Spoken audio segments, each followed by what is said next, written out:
Algumas ideias bem lapidadas podem surpreender muito mais do que um solitário anel de brilhantes. Hoje você vai descobrir que joias e bijus são objetos de desejo e boas contadoras de histórias.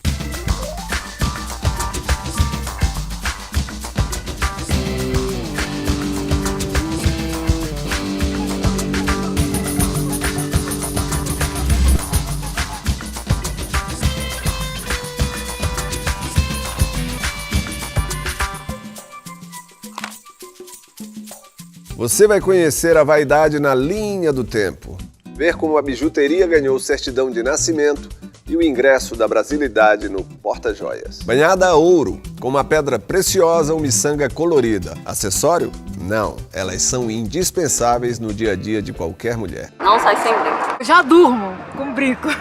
Anel e brinco. Brinco e batom. Os brincos. Eu não saio sem o brinco, sem o cinto. Sem batom, sem maquiagem. Primeiro eu coloco o relógio, uma pulseira, um brinco. Não saio de casa sem os meus brincos. Eu não saio de casa sem os meus anéis. Só os alargadores, né? Pulseira, colar, brinco, piercing também. Ai, brinco, eu não posso esquecer. Segundo os pesquisadores, a capacidade de fazer joias foi o primeiro sinal de cultura entre a nossa espécie. Mas antes de deixar braços e pescoços mais bonitos, ela marcou presença na diplomacia. Tudo começou na África. Empacotado para presente, o colar de conchas era oferecido aos grupos amigos. A política da boa vizinhança servia para fazer parcerias. E conseguir apoio nos tempos difíceis. Vai que a coisa pega e sua tribo precisa de um favor, né? Agora, aquelas para conquistar para sempre uma mulher só apareceram mesmo muito tempo depois. O brinco de ouro mais antigo tem 7.000 anos e foi descoberto na Bulgária. Naquela época, o metal precioso ainda era encontrado a céu aberto. Ai, um luxo só. A notícia chegou às margens do Rio Nilo.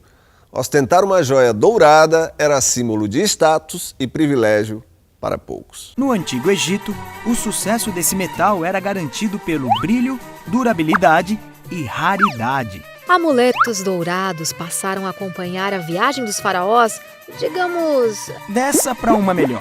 Quem não tinha dinheiro para bancar joias de ouro, usava criatividade. A cerâmica ganhou muitas cores e virou a matéria-prima de anéis e pulseiras. Mas nem tudo que reluz é ouro ou vale o quanto pesa.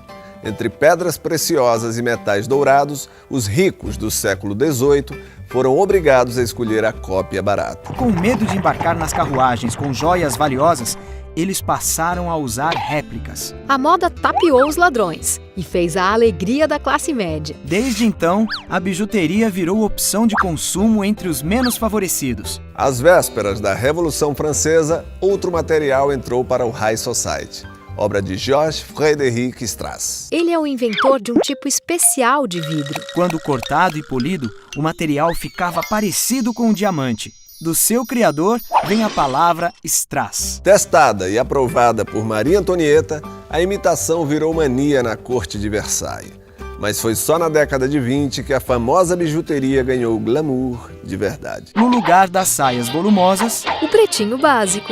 Em vez de espartilho, plumas e rendas, gravatas e paletós. Para deixar de lado o exagero, pérolas falsas com alma nobre. Depois de Coco Chanel, a vaidade feminina ganhou um novo aliado. Era a época da Primeira Guerra Mundial.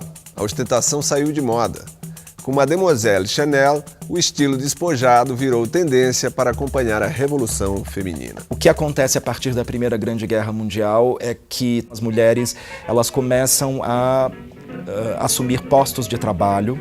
É o momento em que a Chanel, por exemplo, ela identifica uma oportunidade, né, não só para uma nova proposta de imagem da moda feminina, mas também novas oportunidades de negócio.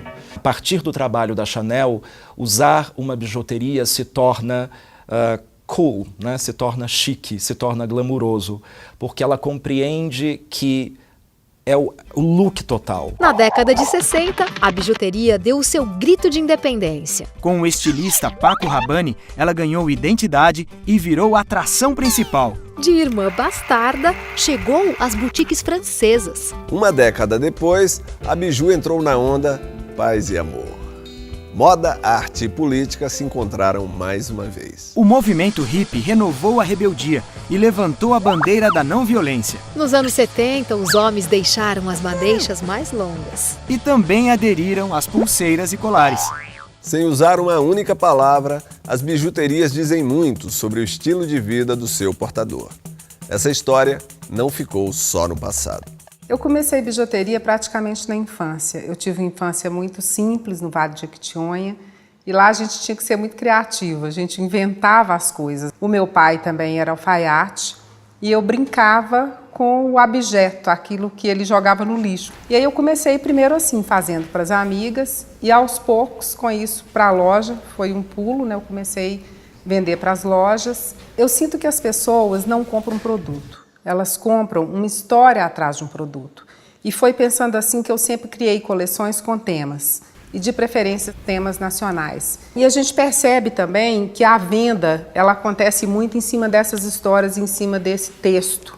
Né? No código do vestir, na forma de se usar a roupa, a bijuteria ela vem muito pontuando a que você veio ao mundo. Né? Então eu falo que o criador ele tem que ser meio que mágico, assim, olhar para as coisas não com aquele olhar que as pessoas veem as coisas, mas tentar enxergar o que não existe naquele produto. Né? Isso é o que eu chamo de ideia preciosa. O bordado, o crochê e a colcha de retalhos foram parar na bijuteria. Artesanato com cara de obra de arte. Eu fico por aqui.